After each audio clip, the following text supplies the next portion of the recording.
नमस्ते. स्मिता आता घरी जाण्यासाठी रेडी झाली. तिला सोडण्यासाठी आभा गेटपाशी आली. जाता जाता स्मिता म्हणाली, शहाणा वाटतो तो, इतकं विचारून सुद्धा नाव नाही सांगितलं. बघितलंस ना, मला तर इथेच राहावं लागतं या महान आत्म्याबरोबर. आभा म्हणाली, माझ्याकडून तुला शुभकामना. माझ्या शुभकामना आहेत तुझ्या बरोबर. काय माहिती, सगळं हळूहळू बदलेल. स्मिता म्हणाली, तुला आता विनोद सुचतोय? आभा म्हणाली, नाही ग, मी बरोबर बोलतीये बघ. तुम्ही दोघं एकत्र राहताय. तुझ्या संगतीचा थोडा तरी प्रभाव पडेल, पण 2 शक्यता आहेत. तुझ्याबरोबर राहून तो सुधारेल किंवा तुला बिघडवेल. स्मिता म्हणाली आणि बाहेर गेली. आभा दार लावून आत आली. आभा जशी खोलीत आली आणि ती तिच्या बेडपाशी जायला लागली आणि तितक्यात तिच्या कानावर त्या मुलाचा आवाज पडला, तुमची मैत्रीण तर एकदम समजूतदार आहे. तुम्ही इतके दिवसात माझ्या बरोबर राहूनही माझी माहिती विचारली नाहीत आणि ती एकदा आली तर बरंच काही शिकून गेली. आभाने काही उत्तर दिले नाही. पडद्यामागे ती बसून राहिली.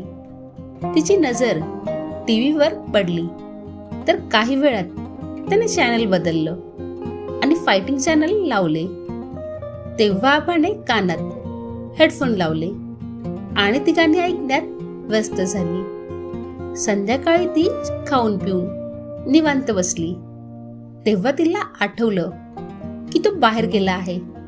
आभाने पडदा उघडला आणि ती त्या मुलाच्या साईडला टेबलपाशी आली आणि तिने टेबलवर असलेलं पुस्तक उचललं. काही वेळापूर्वी घर मालकीन काही कामासाठी खोलीत येऊन गेली होती, त्यामुळे खोलीचं दार उघडं होतं. मुलगा एकदम हलक्या पावलांनी चालायचा. दार उघडं होतं, त्यामुळे तो डायरेक्ट खोलीत शिरला. आभाला तो मुलगा खोलीमध्ये आलाय याची चाहूल सुद्धा लागली नव्हती. तो आबाच्या मागे येऊन उभा राहिला. त्याने तिच्या हातातून पुस्तक घेतले आणि तो बोलायला लागला, मी तुम्हाला आधी सांगितलं होतं की माझ्या वस्तूंना हात लावायचा नाही. सॉरी, आभा म्हणाली आणि गप्प झाली. त्याने बोटाच्या इशाऱ्याने आभाला तिथून जायला सांगितलं. आभा तिच्या साईडला गेली आणि चादर गुरफटून झोपी गेली. दुसऱ्या दिवशी ती कॉलेजला जाऊन स्मिताशी बोलायला लागली. नाव कळलं त्याचं?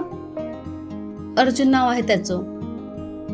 आभा म्हणाली, तू त्याला परत विचारलंस? स्मिताने प्रश्न विचारला. नाही, रात्री तो बाहेर गेला होता तेव्हा त्याचं पुस्तक पाहिलं होतं. त्यावर लिहिलं होतं नाव. तो आला आणि माझ्याकडून पुस्तक हिसकावून घेतलं, जसं काही पुस्तकात हिरे जडले आहेत. मग काय? मी सॉरी म्हणाले. आभा इतकं म्हणाली आणि तिची पुस्तकं काढायला लागली, कारण टीचर आल्या होत्या. काही महिने झाले. आभा कधी कधी घरी फोनवर बोलायची. अर्जुन कधी कधी गायब असायचा.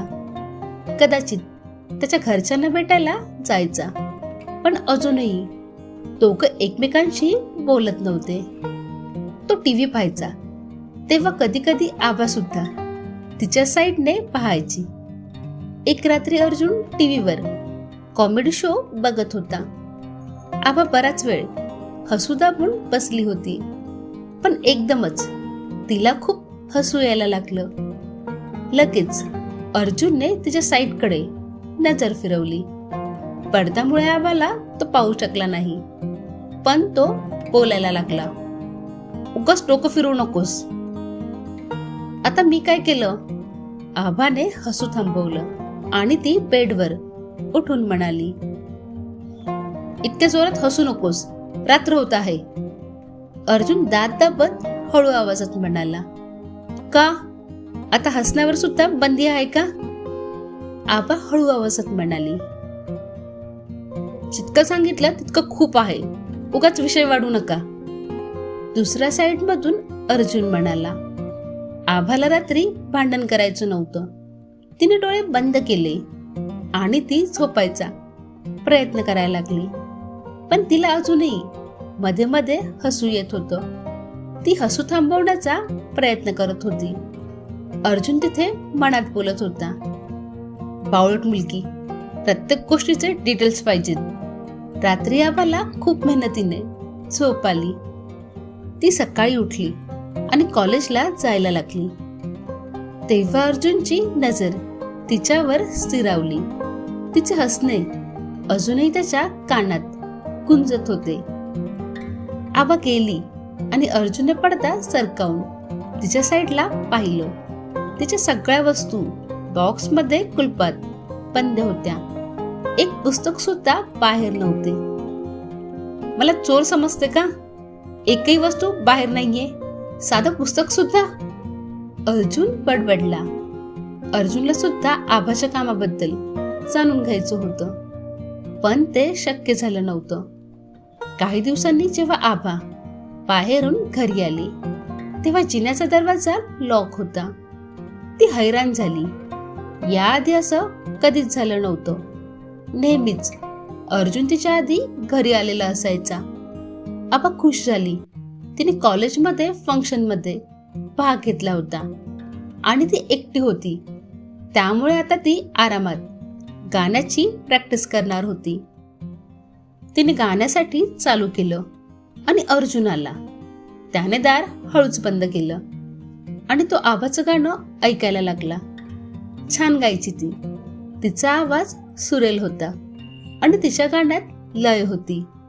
आबा गाऊन वळली तेव्हा तिची नजर अर्जुनवर पडली आणि तिने गाणं बंद केलं. आता ती फक्त गुणगुणायला लागली आणि काही वेळातच तिचं गाणं गुणगुणणं सुद्धा बंद झालं. अर्जुन भिंतीला टेकून उभा होता. आता तो सरळ झाला आणि त्याच्या साईडला जायला निघाला. त्याचा गंभीर चेहरा पाहून आबा बोलायला लागली, सॉरी, आता मी इथे नाही गाणार. जेव्हा गायचं असेल तेव्हा गच्चीवर जाईन. तुम्हाला डिस्टर्ब नाही होणार. आणि असं काय पाहताय? तुम्ही आलाच आहात तर मला थांबवायचं. आभा म्हणाली. अर्जुन काहीच म्हणाला नाही आणि तो त्याच्या बेडच्या दिशेने जायला लागला. हवा छान होत होती. आभाने चहा केला आणि मस्त गरमागरम कांदा भजी केले. कांदा भजीचा सुवास पूर्ण रूमभर पसरला. अर्जुन पिक्चर पाहत होता. आबा चहा आणि कांदा भजी घेऊन आली आणि बसून म्हणाली, तुम्ही चहा घ्याल? अर्जुन एकटक टीव्ही पाहताना म्हणाला, नाही थँक्स. आभा खायला लागली आणि टीव्ही सुद्धा पाहायला लागली. अचानक रोमॅन्टिक सीन आला आणि अर्जुन आभाकडे पाहायला लागला. पण आभाने आधीच नजर हटवली होती आणि ती मोबाईलमध्ये काहीतरी करत होती. अर्जुनने हुश करून सिनेमा पुढे ढकलला. काही वेळाने अर्जुनने आभाकडे पाहिलं तर ती मोबाईल बंद करून टीव्ही पाहत होती. त्याने भुवया उंचावल्या आणि टीव्ही पाहायला लागला. तो टीव्ही पाहता पाहता झोपून गेला. सिनेमा संपला. आभाने टीव्ही बंद केला आणि पडदा उडताना तिच्या मनात विचार आला, आज जेवायला बाहेर नाही गेला आणि न खाता झोपला. दुसऱ्या दिवशी लवकर उठून नाश्ता करून कॉलेजला जायला ती तयार झाली. अर्जुन अजून झोपला होता. आभा कॉलेजमध्ये जाऊन परत आली. कुलूप उघडलेलं तिने पाहिलं. ती आत गेली. अर्जुन झोपलेलाच होता.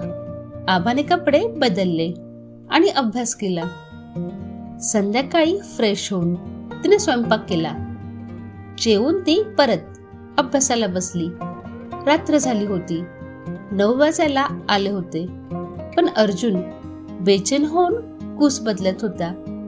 आभाची नजर पुस्तकावर होती. पण तिचं लक्ष मात्र अर्जुनकडे होतं. बघता बघता 10 वाजून गेले होते, पण तो कुठे गेला नव्हता. आता मात्र आभाला राहावलं नाही. ती पडद्यामागून म्हणाली, तुम्ही ठीक आहात ना? हो, अर्जुनने लगेच उत्तर दिलं. तुम्ही जेवणार नाही? आभा म्हणाली, मला भूक नाही. दुपारी सुद्धा गेला नव्हता? आभा म्हणाली, मला भूक नाहीये. रात्री सुद्धा न खाता झोपला होतात? आभा म्हणाली, झोप आली होती. अर्जुनला आता राग यायला लागला होता, पण आभाचे प्रश्न संपत नव्हते. सकाळी तरी काही खाल्लं होतं की नाही? आभा म्हणाली, ओ प्लीज, आता मला कोणतेही प्रश्न नको. किती बोलता तुम्ही? अर्जुन चिडून म्हणाला. सॉरी, आभा म्हणाली आणि स्वयंपाकघरात निघून गेली. दूध गरम केलं, चहा बनवला आणि मग ब्रेड घेऊन खोलीत आली. ती पडदा सरकवून अर्जुनच्या साईडला आली आणि म्हणाली, ताप आहे का? कानाजवळ आवाज ऐकून तो उठून बसला आणि म्हणाला, मी ठीक आहे. हा चहा घ्या आणि हा ब्रेड खाऊन औषध घ्या. आभाने ट्रे त्याच्या जवळ सरकवला. तुम्ही हे सगळं घेऊन जा, मला यातलं काही नकोय. अर्जुन म्हणाला, घ्या ना. नाही, मी ठीक आहे, मला भूक नाहीये. अर्जुन म्हणाला, घ्या हो, मी यात विष घातलं नाहीये. मला नकोय. माझी चिंता सोडा, आरामात झोपा.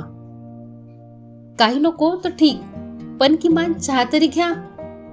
कप उचलून आभा म्हणाली, तुम्ही इथून जा. अर्जुन वैतागून म्हणाला. आभाने चहाचा कप त्याच्या पुढे केला तर अर्जुनने चिडून तो कप हात मारून पाडला आणि कठोर आवाजात म्हणाला, मी सांगितलं ना की मी ठीक आहे, मला काही नकोय. कप फरशीवर पडून फुटला. आभाचा चेहरा एकदम पांढरा पडला. ती जमिनीवर पडलेला कप आणि सांडलेला चहा पाहत राहिली. तिला असं काही होईल याचा अंदाज नव्हता. ती एकदम शांत झाली. ती ट्रे ठेवून आली आणि कपचे तुटलेले तुकडे उचलायला लागली. ते तुकडे तिने डस्टबिन मध्ये टाकले आणि फरशी साफ केली. मग ती स्वयंपाकघरात गेली आणि तिने दार लावून घेतलं आणि शांत बसून रडायला लागली. थोड्या वेळाने ती नॉर्मल झाली आणि खोलीत येऊन पडदा पूर्ण बंद करून आडवी झाली. अर्जुन काहीच म्हणाला नाही. त्याच्या साईडला शांत पडून राहिला. सकाळी आभा उठली, तयार झाली आणि जायला लागली. अर्जुन मागून म्हणाला, जरा ऐकता का? आभा शांतपणे दार उघडून गेली. तिने अर्जुनच्या आवाजाकडे दुर्लक्ष केलं. आता अर्जुन फक्त दाराकडे पाहत राहिला. कॉलेज सुटल्यावर ती स्मिताच्या घरी गेली. स्मिताने तिच्याकडे हसून पाहिलं. काय झालं? आज सकाळपासून नाराज का वाटतेस? स्मिता म्हणाली. नाही ग, काही झालं नाहीये. आभा म्हणाली, तुझ्या चेहऱ्यावर सगळं दिसतं आहे. तो काही म्हणाला का? नाही, आभा म्हणाली. गाण्याची तयारी कशी चालू आहे? आता थोडेच दिवस राहिली आहेत. स्मिता म्हणाली, करेन, गाण्याचं टेन्शन नाहीये. आभा म्हणाली, आता सांग काय झालं आहे? काही झालं नाहीये. काहीच झालं नाहीये? मग तुझा चेहरा का पडला आहे? तुला असं वाटतंय? बरं, मला वेडी बनवणार? मला चांगलंच माहिती आहे की तो तुला काहीतरी म्हणाला आहे, म्हणूनच तू अजून घरी गेली नाहीयेस. घड्याळ बघ, वेळ काय झाली आहे बघ, 7 वाजून गेले आहेत. स्मिता म्हणाली, ठीक आहे, मग मी जाते आता. काय म्हणजे तू मला काहीच सांगणार नाहीस? स्मिता म्हणाली. माझ्यावर ओरडला तो, राग कंट्रोल न करता. आभा म्हणाली, मग यात नवीन काय? तो आधी सुद्धा असा वागला आहे. पण तू इतकी उदास नसायची. आभाने स्मिताला सगळं सांगितलं. स्मिताने आभाला समजवायला सुरू केलं. ओ, मग तू आज त्याला विचार त्याला काय झालं आहे, आणि जर सांगितलं नाही तर त्याला बोल, माहिती पाहिजे. कारण त्याला काही झालं तर लोक तुला प्रश्न विचारणार, कारण तुम्ही एकत्र राहता. तो काय मेलाय का? आभा रागाने म्हणाली. स्मिता हसून म्हणाली, खाल्लं नाही तर औषध कसं घेणार, आणि औषध नाही घेतलं तर तो मरणारच. मी त्याला काहीच विचारणार नाही, तो मेला तर मेला. आभा रागाने स्मिताकडे पाहत म्हणाली, मी येऊ त्याला विचारू? स्मिताने प्रश्न विचारला. नको, राहू दे. आता कुठे येतेस? उशीर झालाय आणि मी निघते. आभा तिथून निघून गेली. घरी येऊन तिने दार उघडलं तर अर्जुन समोरच होता. कदाचित त्याला चाहूल लागली म्हणून तो दार उघडायला आला होता. आभाने त्याच्यावरून नजर हटवली आणि आत आली. अर्जुनने सुद्धा दार लावून घेतलं आणि तो बेडवर बसला. पडदा उघडाच होता.